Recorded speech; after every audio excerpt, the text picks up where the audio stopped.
Hello बच्चों। तो देखिए, हमने इलेक्ट्रोकेमिस्ट्री में काफ़ी कुछ जान लिया है। शुरुआती कंडीशन हमने गैल्वेनिक सेल पूरा पढ़ लिया। उसके बाद हमने जान लिया कि नष्ट इक्वेशन क्या होता है। फिर हमने इलेक्ट्रोकेमिकल सीरीज को भी पढ़ लिया। तो बहुत इंपॉर्टेंट चीज़ मैं एक बार फिर से बता दे रहा हूँ कि नष्ट इक्वेशन क्या होता है। मैंने आपको बताया था कि ई सेल, देखिए मैं इसको बार बार इसको पढ़ा रहा हूँ सिर्फ इसीलिए क्योंकि ये बहुत बहुत बहुत इंपॉर्टेंट टॉपिक है और इससे क्वेश्चन बहुत ही ज़्यादा आते हैं। ठीक है, ये देखिए फाइनल इक्वेशन हमारा आता है 591 upon n log concentration of product power x upon concentration of reactant power y. ठीक है, ये आपको बताया गया। फिर आपको ये बताया गया था कि ये रिडक्शन पोटेंशियल है, किसी भी कंडीशन में किसी भी स्टेट में ये स्टैंडर्ड कंडीशन में हमारा रिडक्शन पोटेंशियल है। यह हमारा रिडक्स रिएक्शन में निर्माण होने वाले इलेक्ट्रॉनों की संख्या है। और ये पी क्या है, कंसंट्रेशन ऑफ प्रोडक्ट है। और ये जो है एक्स, ये प्रोडक्ट का स्टोइचोमेट्रिक कोफिशिएंट है। ये रिएक्टेंट की जो इसे एक्टिव मास भी कह सकते हैं, इसका कंसंट्रेशन भी कह सकते हैं। और ये वाई जो है ये रिएक्टेंट का स्टोइचोमेट्रिक कोफिशिएंट है। फिर आपको बताया गया था कि ये स्टोइचोमेट्रिक कोफिशिएंट क्या होता है। मान लीजिए कोई रिएक्शन चल रही है, ए प्लस बी बन रहा है सी प्लस डी। मान लेते हैं इसमें इन्वॉल्व हो रहे हैं एक्स मोल, इसका वाई मोल, इसका यहाँ पे जेड मोल बन रहा है, इसका कुछ भी मान लो जेड स्क्वायर कुछ बन रहा है, ये मान लो एन मोल बन रहा है। ठीक है, तो ये जो आगे होते हैं इसी को हम क्या कहते हैं, स्टोइचियोमेट्रिक कोफिशिएंट। ठीक है ना। तो ये इन सब चीजों को हमने पढ़ लिया है। फिर हमने क्या पढ़ा था कि इलेक्ट्रोकेमिकल सीरीज क्या होती है। तो वहां पे मैंने आपको बताया था कि स्टैंडर्ड रिडक्शन पोटेंशियल के बेस पे एक सीरीज तैयार की गई जिसे क्या कहे, जिसको हमने क्या कहा, इलेक्ट्रोकेमिकल सीरीज या फिर एक्टिविटी सीरीज, जिसे हिंदी हमने क्या कहा था, वैद्युत रासायनिक श्रेणी या फिर सक्रियता श्रेणी। ठीक है, तो इतनी चीजों को हमने पहले ही पढ़ रखा है। ठीक है, अब देखिए हम जिस चीज को शुरू करने जा रहे हैं वो बहुत ही ज्यादा सिमिलर है फिजिक्स से। ठीक है, तो देखिए हम आपको पढ़ाने जा रहे हैं कंडक्टेंस। ठीक है, कंडक्टेंस। ठीक है ना, कंडक्टेंस इसको हिंदी में कहते हैं चालकता। क्या कहते हैं, चालकता। ठीक है ना। देखो, चालकता जस्ट अपोजिट होती है रेजिस्टेंस के, मतलब प्रतिरोध के। अब बात ये आती है कि प्रतिरोध क्या होता है। ठीक है, मैं आपको बताता हूं। जैसे मान लीजिए कोई वायर है, ठीक है, अभी इसमें अगर धारा फ्लो हो रही है तो इसमें इस तार की, इस वायर की कुछ ऐसी प्रॉपर्टी होती है कि ये धारा को बहने से रोकता है। ठीक है ना। और इसी प्रॉपर्टी को, इस वायर के इसी प्रॉपर्टी को कहते हैं रेजिस्टेंस या फिर प्रतिरोध। ठीक है, इसको रिप्रेजेंट करते हैं आर। देखो रेजिस्टेंस ऐसे लिखते हैं ना, रेजिस्टेंस, इसका पहला लेटर है आर, तो रेजिस्टेंस को हमने डिनोट किया था आर से।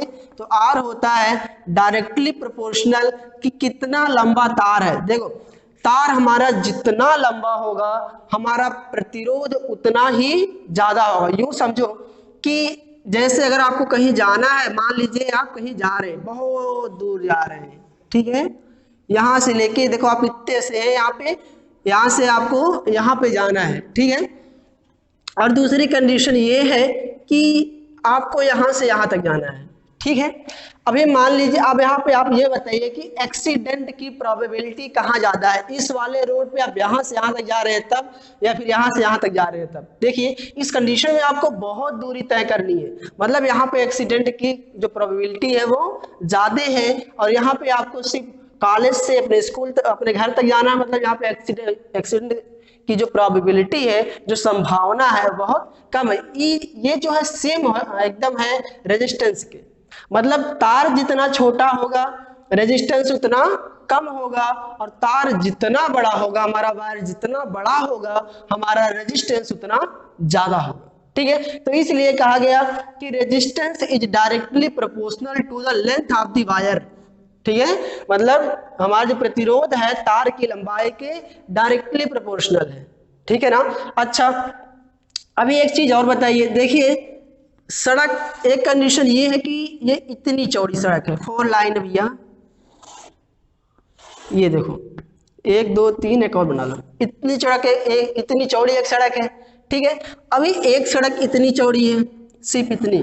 इस पे भी बहुत सारी मोटर गाड़ियां आ जा रही है, इस पे भी बहुत सारी मोटर गाड़ियां आ जा रही है। अभी आप बताओ इसमें एक्सीडेंट की संभावना ज्यादा है कि इसमें ज्यादा है। क्यों? क्योंकि पतला है और ये चौड़ा है, तो भैया एक ट्रक इसमें जाना है तो ये इधर से चला जाएगा, इधर से चला जाएगा, फिर इधर से कहीं से भी चलाएगा। मतलब एक्सीडेंट की जो प्रोबेबिलिटी है बहुत कम है। लेकिन इसके कंडीशन में देखेंगे तो ये जो रास्ता हमारा है बहुत ही पतला सा है, तो इसके कंडीशन में जो हमारी एक्सीडेंट की प्रोबेबिलिटी बनती है वो बहुत ज्यादा बनती है। तो सेम वे रेजिस्टेंस भी, अगर तार जितना पतला होगा रेजिस्टेंस उतना ही ज्यादा होगा। पतला का क्या मतलब है? उसका डायमीटर, उसका जो क्रॉस सेक्शन, मान लो एक तार इतना मोटा है, देखो एक तार इतना मोटा है, ठीक है, और इसका जो एरिया है वो इतना है। अब देखो एक तार इतना मोटा है, इसका जो एरिया है वो इतना है, ठीक है ना। देखो ये है A1 और ये है A2। अब आप बताओ किसका रेजिस्टेंस ज्यादा होगा, इस तार का कि इस तार का? ऑब्वियसली इसी तार का रेजिस्टेंस कम होगा और इसका ज्यादा। क्यों? क्योंकि ये जो तार हमारा है वो क्या है? मोटा है। इसका जो क्रॉस सेक्शन एरिया है, जो ये हमारा जो क्रॉस सेक्शन एरिया ये ज्यादा है और ये इसका जो क्रॉस सेक्शन एरिया ये बहुत कम है, ठीक है। तो इसका जो रेजिस्टेंस होगा इसके कंपैरिजन में कम होगा। इसका मतलब यहां से एक बात ये निकल के आती है कि तार जितना ज्यादा मोटा होगा उतना ही रेजिस्टेंस कम होगा, और तार जितना ही ज्यादा पतला होगा उतना ही रेजिस्टेंस ज्यादा होगा। इतना इसका मतलब ये आ रहा है कि ये जो क्रॉस सेक्शन है कहीं ना कहीं इसके इनवर्सली प्रोपोर्शनल हो रहा है रेजिस्टेंस। क्यों? देखिए जब ये एरिया कम हो रहा है तब रेजिस्टेंस बढ़ रहा है। मतलब देखो ये रेजिस्टेंस है एरिया, जब एरिया घट रहा है रेजिस्टेंस बढ़ रहा है, और देखो जब एरिया बढ़ रहा है तो रेजिस्टेंस घट रहा है, ठीक है। तो यहां से ये बात निकल के आती है कि रेजिस्टेंस होता है inversely proportional to the cross section of the wire. क्यों? होगा कि नहीं होगा? ये देखो ये, ठीक है। अब दोनों इक्वेशन को अगर हम जोड़ दें तो ये क्या, हम ये कह सकते हैं कि R is directly proportional to L upon A। ये देखो ये हमारा फॉर्मूला निकल के आता है, ठीक है। तो R is directly proportional to L upon A। L क्या है? तार की लंबाई है, और A क्या है? तार का हमारा क्रॉस सेक्शन है। अभी आप इस प्रोपोर्शनलिटी के साइन को हटाओगे तो क्या मिलेगा? R इज इक्वल टू, एक यहाँ पे देखो आ जाता है constant rho into L upon A, ठीक है। ये देखो हमारा फाइनल इक्वेशन आ गया। और ये जो रो है देखो इसको ऐसे लिखते हैं, रहो पढ़ते हैं रो, ठीक है। तो ये हो गया रो। देखो अब इसका यूनिट हम यहीं पे बता देते हैं। जो रेजिस्टेंस की यूनिट होती है वो होती है ओम। ओम को ऐसे लिखते हैं, देखो लिखने को तो ऐसे लिखते हैं ओम हम, ठीक है। ये इसका मात्रक है और इसका जो सिंबल है वो ये है, ठीक है, ओम। अच्छा अब देखो ये जो रो निकल के आया है इसको कहते हैं स्पेसिफिक रेजिस्टेंस या फिर रेजिस्टिविटी, ठीक है। क्या कहते हैं? स्पेसिफिक रेजिस्टेंस या फिर रेजिस्टिविटी। हिंदी में कहते हैं इसको विशिष्ट प्रतिरोध या फिर कहते हैं प्रतिरोधकता। तो IUPAC ने कहा नहीं साहब आप इसको स्पेसिफिक रेजिस्टेंस ना कह के अगर आप इसको रेजिस्टिविटी कहते हैं तो ज्यादा बेहतर होगा, ठीक है। अब ये क्यों IUPAC ने कहा, ये तो IUPAC जाने, लेकिन हमने तो इतना ही पढ़ना है कि IUPAC ने क्या कहा कि इसको हम क्या कहेंगे? रेजिस्टिविटी, ठीक है ना। अभी देखो अब हम आगे चलते हैं।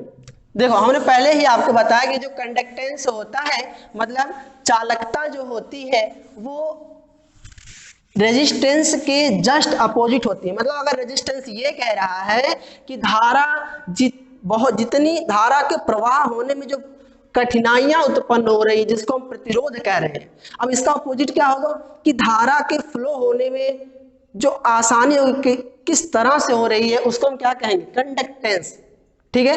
कंडक्टेंस को हम डिनोट करते हैं G से, ठीक है। तो हमने ये बताया कि ये जो G है ये इनवर्सली प्रोपोर्शनल है टू दी R, ठीक है। क्या है?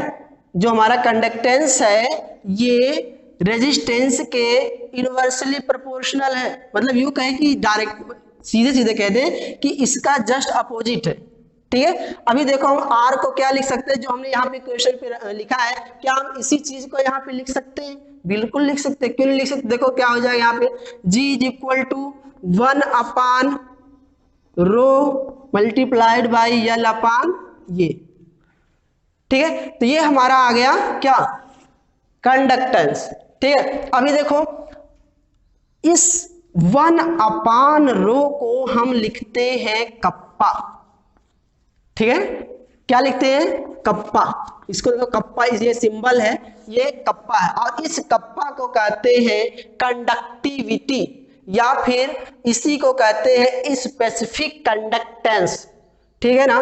देखो कुछ नहीं है, हमने क्या कहा कि जो कंडक्टेंस होता है वो रेजिस्टेंस के जस्ट उल्टा होता है, ठीक है। देखो ये उल्टा हमने बराबर में कर दिया, लेकिन इसको उल्टा कर दिया तो इतना हमने लिख दिया। फिर हमने आर की वैल्यू को सिंपली यहां से रख दिया, ये देखो 1 upon rho multiplied by L अपान ए, ठीक है। फिर हमने कहा कि ये जो 1 अपान रो है, देखो इस इक्वेशन को हम ऐसे लिख सकते हैं ना, रो मल्टीप्लाइड बाई 1 अपान L अपान ए, ऐसे लिख सकते हैं, ठीक है। हमने फिर ये कहा कि ये जो 1 अपान रो है किसके बराबर है, ये कप्पा के बराबर है, जिसको हम क्या कहेंगे, कंडक्टिविटी, ठीक है। बहरहाल इस पे हम लौट के फिर से आएंगे, लेकिन आगे देखिए। अच्छा, इतनी चीजें तो हमने जानी। अब देखिए मैं बताऊं आपको, ये तो हमने पढ़ा कि अगर हम फिजिक्स में पढ़ रहे हैं, वायर के केस में पढ़ रहे हैं तो ये होता है, लेकिन अभी तो हम यहाँ पे फिजिक्स तो पढ़ नहीं रहे, हम तो यहाँ पे ये गैल्वेनिक सेल पढ़ रहे हैं, इलेक्ट्रोलाइटिक सेल पढ़ रहे हैं। तो यहाँ पे देखो क्या होता है कि जैसे मान लो कि ये हमारा सेल था, ठीक है, ये हमारा सेल है, ठीक है। अभी इसमें 2 इलेक्ट्रोड होंगे ऐसे, ये देखो 2 हमारे इलेक्ट्रोड हो गए, ठीक ना।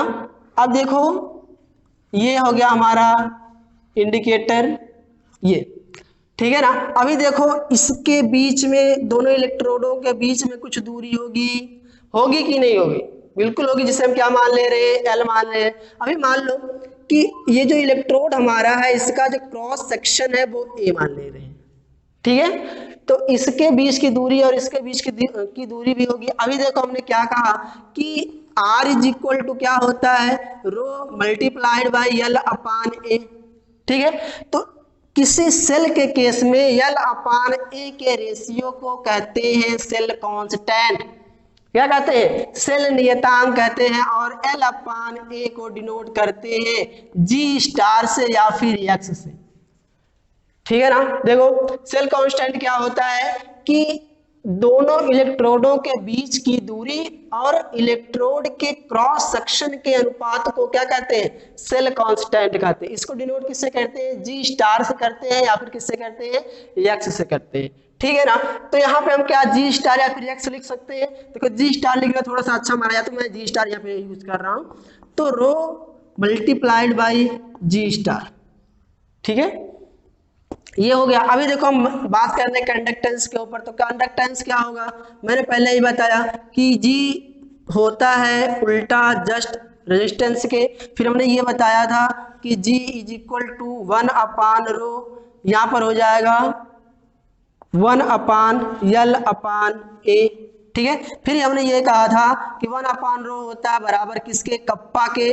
और देखो हमने ये कहा था कि L अपान ए को हम क्या कहते हैं, सेल कांस्टेंट G स्टार कहते हैं। तो क्या हम यहाँ पे लिख सकते हैं G स्टार, लिख सकते हैं कि नहीं लिख सकते, मतलब G is equal to conductance is equal to conductivity multiplied by 1 upon cell constant.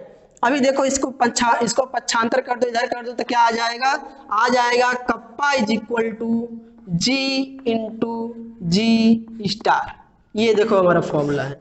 मतलब अगर हमको किसी सेल की कंडक्टिविटी को मेजर करना है तो हम उसके कंडक्टेंस को मेजर करेंगे और उससे हम मल्टीप्लाइड किससे कर देंगे, सेल कांस्टेंट से। इसको कांस्टेंट क्यों कहा जा रहा है, क्यों, क्योंकि भैया जब आप सेल बना रहे हो, बना दीजिए मान लो सेल, तो आपने उसमें इलेक्ट्रोड के बीच की दूरी को फिक्स कर दिया, फिक्स कर दिया कि नहीं कर दिया। अच्छा, अब आपने क्या किया कि भैया जो इलेक्ट्रोड लिए हो ये तो बाद में मोटा पतला हो नहीं सकता, जो इलेक्ट्रोड आपने ले लिया उसका अगर जो क्रॉस सेक्शन ए है तो वो ए ही रहेगा, मतलब दोनों के दोनों ही कांस्टेंट है, इसीलिए इसको कांस्टेंट कहा गया। अभी मान लो कि इनके बीच की दूरी, मतलब दोनों इलेक्ट्रोडों के बीच की दूरी अगर 1 सेंटीमीटर हो, कितना हो, 1 सेंटीमीटर हो, और इसका जो क्रॉस सेक्शन हो वो 1 सेंटीमीटर स्क्वायर हो, ठीक है, मतलब L is equal to 1 centimetre और A इज इक्वल टू क्या हो जाएगा 1 सेंटीमीटर स्क्वायर।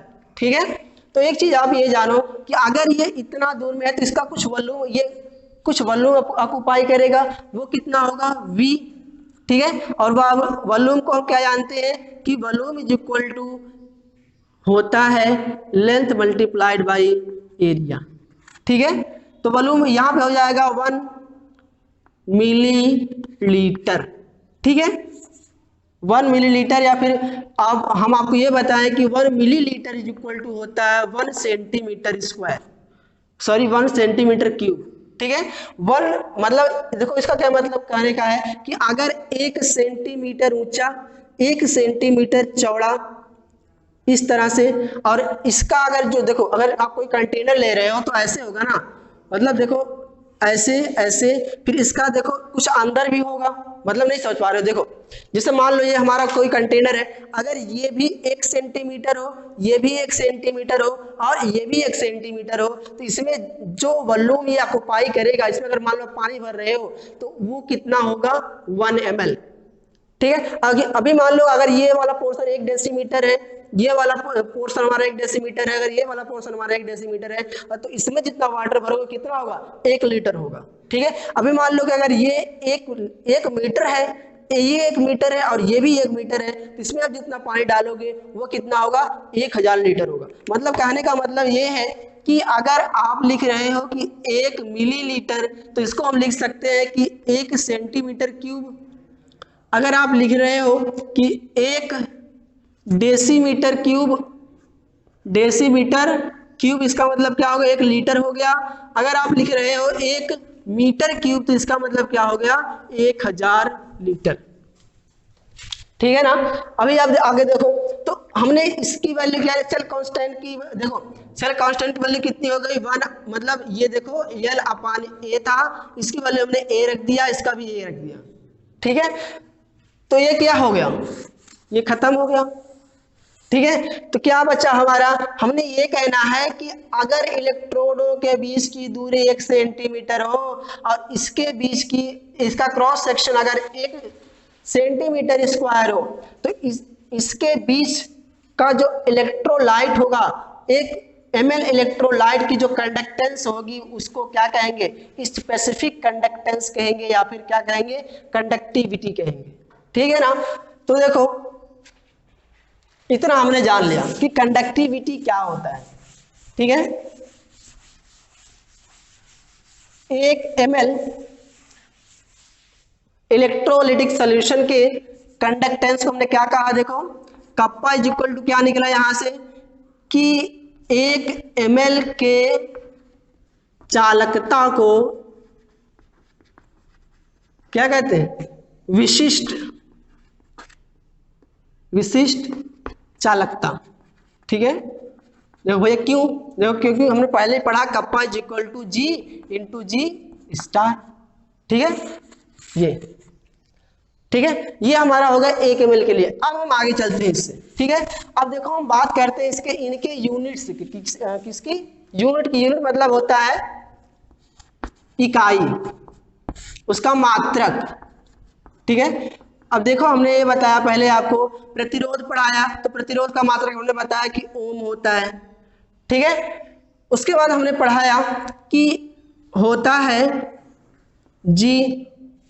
ठीक है, जी मतलब क्या है, ये कंडक्टेंस है, और हमने ये पढ़ाया कि ये जस्ट अपोजिट होता है प्रतिरोध के, मतलब 1/R, तो इसका जो मात्रक होगा क्या होगा, मतलब हो जाएगा ओम इनवर्स, होगा कि नहीं होगा। ओम इनवर्स को हम लिख सकते हैं दूसरी भाषा में, इसको कहते हैं, देखो ओम को ऐसे लिखते हैं ना, ओ हम ऐसे लिखते हैं, तो ओम इनवर्स को देखो क्या लिखते हैं, महो।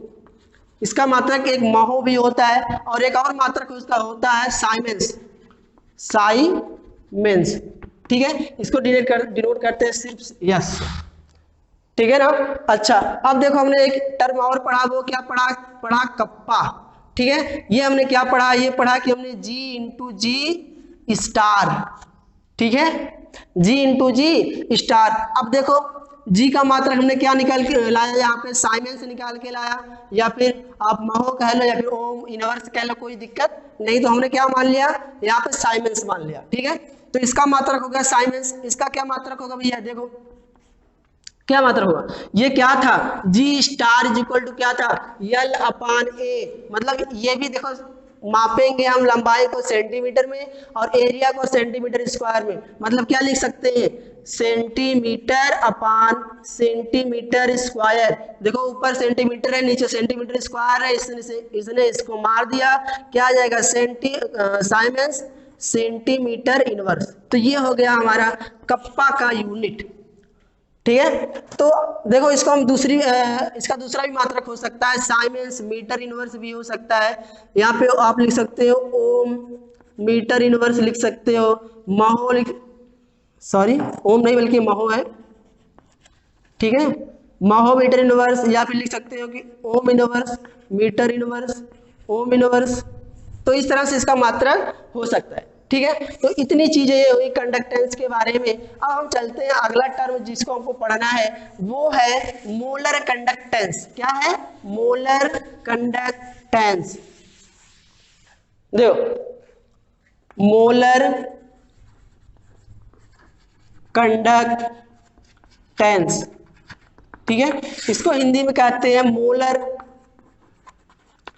चालकता, चालकता, ठीक है। देखो इसको डिनोट करते हैं हम कैप एम के द्वारा, देखो ये कैप है और ये एम, ठीक है। अच्छा अब इसको, इससे पहले कि हम मोलर कंडक्टेंस पे चले, कुछ चीजें ऐसी हैं जिनको हमको समझ लेना जरूरी है, जैसे इलेक्ट्रोलाइट।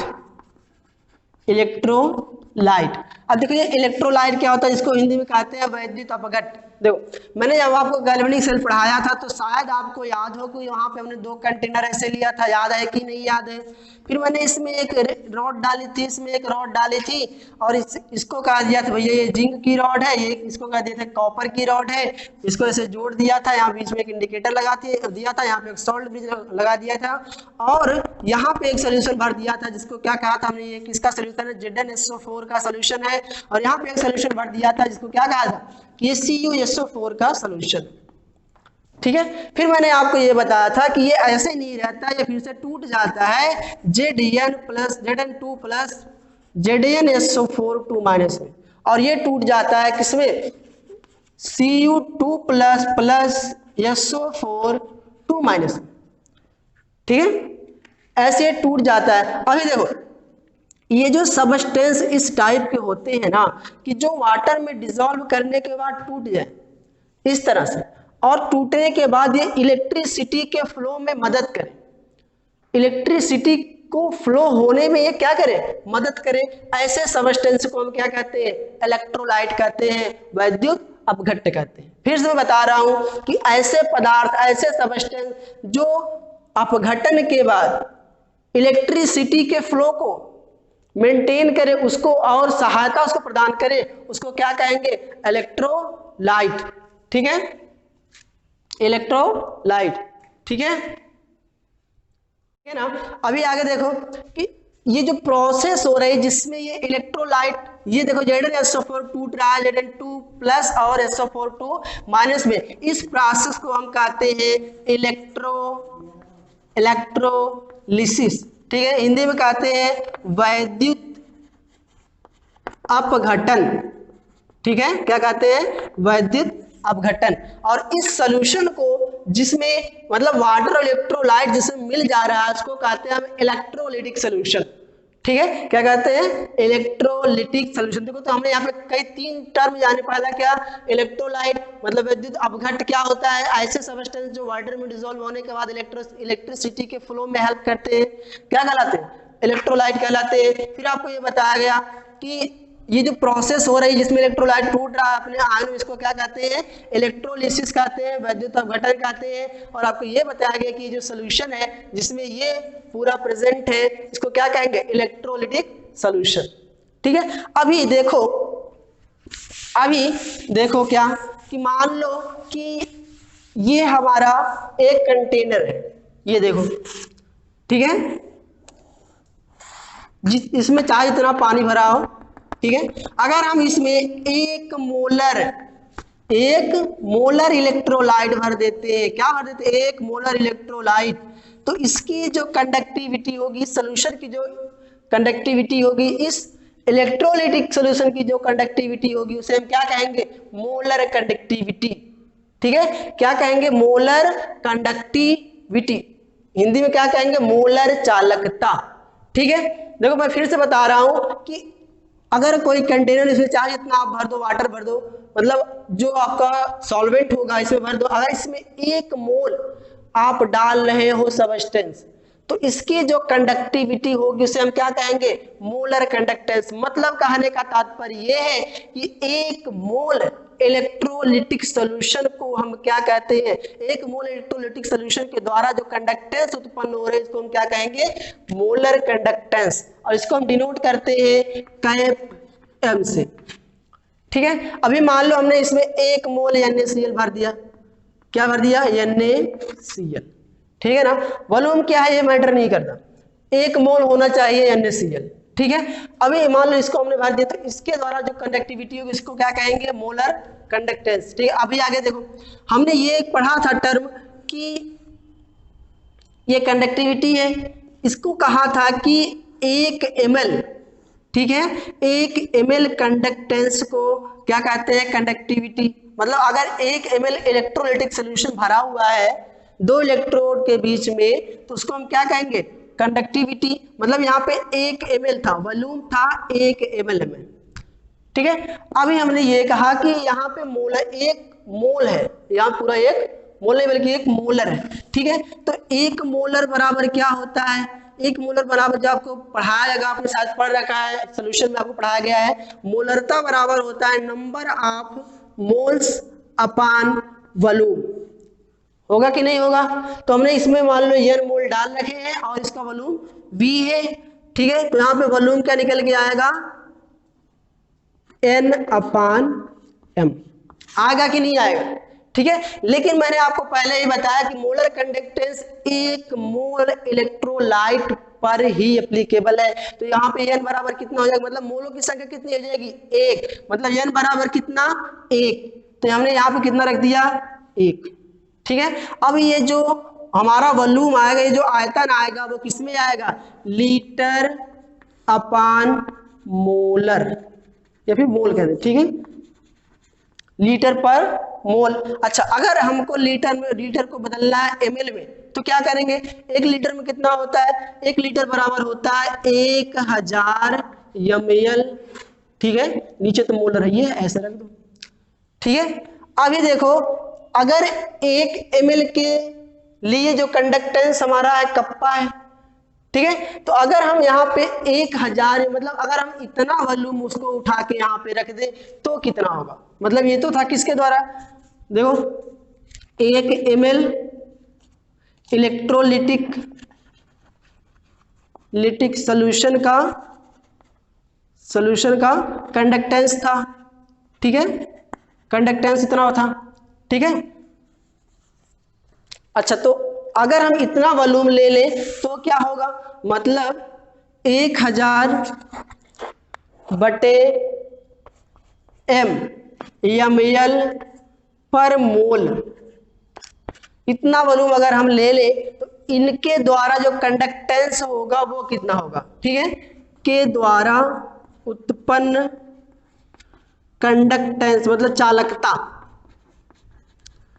चालकता बराबर हो जाएगा कप्पा इंटू 1000/m, ठीक है। और यही बराबर होता है कैप एम के, मतलब कैप एम को जो फार्मूला आ रहा है वो आएगा कप्पा मल्टीप्लाइड बाई 1000/m। यम क्या है, मोलरिटी है, आपने सॉल्यूशन में इसको पढ़ रखा है। यम बराबर क्या होता है, यम बराबर होता है number of moles upon volume, ठीक है। ये नंबर ऑफ मोल्स मतलब कितना मोल हमारा इलेक्ट्रोलाइट लिया गया है वो है, और कितने आयतन में लिया गया है वो है, ठीक है। तो इसको आपने डिटेल में पढ़ रखा है सॉल्यूशन में, यहाँ पे इसके बारे में बहुत ज़्यादा डिस्कशन नहीं करने वाला। मेरा जो फॉर्मूला फाइनल निकल के आया है वो क्या आया है, कप्पा मल्टीप्लाइड बाई 1000 अपान यम। आपने सिर्फ इस फॉर्मूले को याद रखना है, कहाँ से आया कैसे आया। अगर आप नहीं भी याद रखते तो बहुत बड़ी बात नहीं है। क्यों? क्योंकि आपको इसी पर न्यूमेरिकल सॉल्व करने हैं, ठीक है। और ज्यादातर एग्जाम में न्यूमेरिकल ही पूछता है, इसका डेरिवेशन तो कभी पूछता ही नहीं, ठीक है। आगे चलिए, देखिए इसका मात्रक क्या होता है। देखिए मैंने आपको पहले ही बता रखा है कि जो कप्पा होता है इसका मात्रक क्या होता है। क्या होता है? देखो कप्पा का मात्रक मैंने पहले ही बताया कितना होता है, साइमन सेंटीमीटर इनवर्स। बताया कि नहीं बताया? अच्छा अब देखो इसका इतने पूरे का मात्रक अभी मैंने क्या बताया था, ml पर मोल। बताया था कि नहीं बताया था? क्यों? देखो यहाँ पे, चलो अभी बताया था, क्या दिखाएं। देखो क्या इसे बताया गया था, यम एन, सॉरी इसका जो मैंने पहले ही आपको बताया कि यम मतलब ml पर मोल होता है। तो देखो इसका पूरा, इसका मात्रक क्या हो जाएगा, इसका मात्रक होता है Simon centimetre square centimetre inverse, और इसका मैंने क्या बताया अभी अभी, होता है ml अपान मोल, ठीक है। अच्छा मैंने आपको इसी लेक्चर में भी पहले बताया कि ml को हम लिख सकते हैं सेंटीमीटर क्यूब। लिख सकते हैं कि नहीं लिख सकते? बिल्कुल लिख सकते हैं। इसका मतलब कि ml को हम यहाँ पे अगर हम प्रतिस्थापित करना चाहें सेंटीमीटर क्यूब से तो क्या नहीं कर सकते? बिल्कुल कर सकते हैं, ठीक है। अच्छा तो पूरा कैप m का मात्रक इतना हो गया। अभी देखो सेंटीमीटर इनवर्स ने सेंटीमीटर क्यूब को आधा काट दिया तो क्या बचेगा, साइमन सेंटीमीटर स्क्वायर अपान मोल। इसको इस तरह से कर सकते हैं, Simon centimetre square mole inverse, कोई अंतर नहीं है। तो कैप m का मात्रक मतलब मोलर कंडक्टेंस का जो मात्रक हमारा आया, क्या निकल गया है, Simon centimetre square mole inverse, ठीक है। तो देखो क्या होता है मोलर कंडक्टेंस, एक मोल इलेक्ट्रोलिटिक सॉल्यूशन के द्वारा जो कंडक्टेंस उत्पन्न हो रहा है उसको क्या कहेंगे, मोलर कंडक्टेंस कहेंगे, फिर मोलर चालकता कहेंगे। और उसका फॉर्मूला क्या निकल के आया, cap m is equal to kappa multiplied by 1000 upon M, ठीक है। ये हमारा फॉर्मूला हो गया। और अगर हम इसके बात करें मात्रक की तो वो क्या है, साइमन सेंटीमीटर स्क्वायर पर मोल, ठीक है। अच्छा ये हो गया हमारा मोलर कंडक्टेंस। देखिए बहुत इंपॉर्टेंट है ये, अभी इसका इस्तेमाल होगा हम जब कोलराउस लॉ पढ़ेंगे तब, ठीक है। अच्छा आगे चलिए, देखिए इसके बाद हमारी जो हेडिंग आती है उसको कहते हैं इक्विवेलेंट कंडक्टेंस। क्या कहते हैं, इक्विवेलेंट कंडक्टेंस। इक्विवेलेंट कंडक्टेंस, ठीक है। इसको हम रिप्रेजेंट करते हैं कैप ई क्यू से। ई क्यू रिप्रेजेंट करता है इक्विवेलेंट, कैप है कंडक्टेंस, ठीक है। अच्छा देखो कुछ नहीं है, सेम एज उसी तरह है जिस तरह से हमने पढ़ा था मोलर कंडक्टेंस को। और इसमें क्या होगा, वहां पे हमने कहा था कि इलेक्ट्रोडों के बीच अगर 1 ml का सॉल्यूशन भरा हुआ है तो उसके द्वारा जो कंडक्टेंस होगा उसको हम क्या कहेंगे, मोलर कंडक्टेंस। और इसमें इस केस में क्या कहेंगे कि अगर दो इलेक्ट्रोडों के बीच एक इक्विवेलेंट इलेक्ट्रोलिटिक सॉल्यूशन भरा हुआ है तो उसके द्वारा जो उत्पन्न होगा कंडक्टेंस को, उसको क्या कहेंगे, इक्विवेलेंट कंडक्टेंस। मैं फिर से बता रहा हूं कि अगर मान लो कि ये एक कंटेनर है, ये इस तरह से देखो दो इलेक्ट्रोड है और इनके बीच में अगर 1 ml का एक इक्विवेलेंट का अगर इलेक्ट्रोलिटिक सॉल्यूशन भरा हुआ है तो इसको क्या कहेंगे, तो इसके द्वारा जो चालकता होगी, जो कंडक्टेंस होगी, इसको क्या कहेंगे, इक्विवेलेंट कंडक्टेंस। और इसका जो फॉर्मूला निकल के आता है वो होता है EQ is equal to kappa multiplied by 1000 upon n, ठीक है।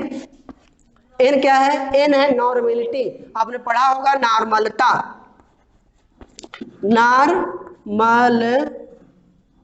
नॉर्मलता, ठीक है। नॉर्मेलिटी इसको इंग्लिश में कहते हैं नॉर्मेलिटी, ठीक है। तो नॉर्मेलिटी आपने पढ़ा होगा, नॉर्मेलिटी इज इक्वल टू होता है number of equivalent upon volume, ठीक है। Number of equivalent upon volume. तो अगर आप वॉल्यूम को यहाँ ले जा रहे हैं, नॉर्मलिटी को रिप्रेजेंट करते हैं कैपिटल एन से, ठीक है, तो ये आएगा ऐसे नीचे, तो हो जाएगा volume is equal to number of equivalent upon normality. होगी कि नहीं होगी? अच्छा, मैंने यहाँ पे क्या कहा है कि इक्विवेलेंट का नंबर कितना है, एक है, तो हम यहाँ पे क्या लिख सकते हैं, एक हो जाएगा, ठीक है। अब ये आएगा जो हमारा वॉल्यूम आएगा, ये आएगा लीटर पर इक्विवेलेंट, ये हमारा आएगा इस मात्रक में। अब लीटर को हमने बदलना है किसमें, ml में बदलना है, तो हम क्या करेंगे, यहाँ पे 1000 से गुणा कर देंगे, तो ये हो जाएगा 1000 ml पर इक्विवेलेंट, ठीक है। तो हमने सिंपल वही किया जो पिछले में किया था, कि जहाँ एक हमने कहा था वहां पे ये जो कंडक्टेंस है, कंडक्टिविटी है 1 ml के लिए कप्पा होती है, ठीक है। तो अगर हमको इस वॉल्यूम के लिए करना हो तो क्या होगा, इसे सिंपली मल्टीप्लाई कर देंगे, तो कप्पा इंटू 1000 अपॉन एन, देखो वही है ना, इसको क्या कह देंगे, इक्विवेलेंट कंडक्टेंस, ठीक है ना। तो देखो इसका मात्रक क्या होगा, इसका गेम चलते हैं, इसका मात्रक क्या होगा, इसका मात्रक होगा कितना, देखिए कप्पा की जो कप्पा का मात्रक होता है वो कितना होता है, वो होता है साइमेंस सेंटीमीटर इनवर्स, ठीक है। और देखिए इसका मात्रक क्या है, ml अपॉन इक्विवेलेंट। ml को हम क्या लिख सकते हैं, ml को हम लिख सकते हैं सेंटीमीटर क्यूब। अभी सेंटीमीटर इनवर्स में सेंटीमीटर क्यूब को मारा, क्या बचेगा, साइमेंस सेंटीमीटर स्क्वायर अपॉन इक्विवेलेंट कर दे, या फिर यहाँ नीचे से उठा के इसको ऊपर कर दे, इक्विवेलेंट इनवर्स, कोई अंतर नहीं है। तो ये इक्विवेलेंट कंडक्टेंस का ये मात्रक हो, क्या हो गया, साइमेंस सेंटीमीटर स्क्वायर इक्विवेलेंट इनवर्स, ठीक है, ये हमारा हो गया इसका मात्रक।